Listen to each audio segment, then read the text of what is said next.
Simpatija je pa nešto to se mnogo voli i onda ne može da odbiješ tu ljubav. Prosto može da padaš u nesvijest od ljubavi. Eto tako.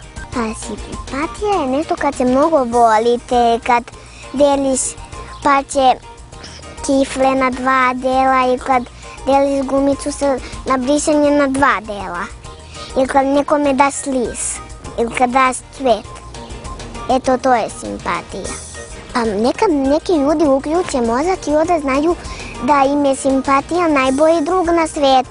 Ja sam se zaljubila u Stanka. I onda ima plave oči kao ja. I onda sam se ja prosto zaljubila u njega. Ne znam zašto, ali ne znam kako sam se zaljubila. Jer prosto ne znam kako se ljubav zbiva oko nas. Ali samo znam da mi se odjednom desila ljubav. Ne znam. Ali ne znam odakle se stvorila.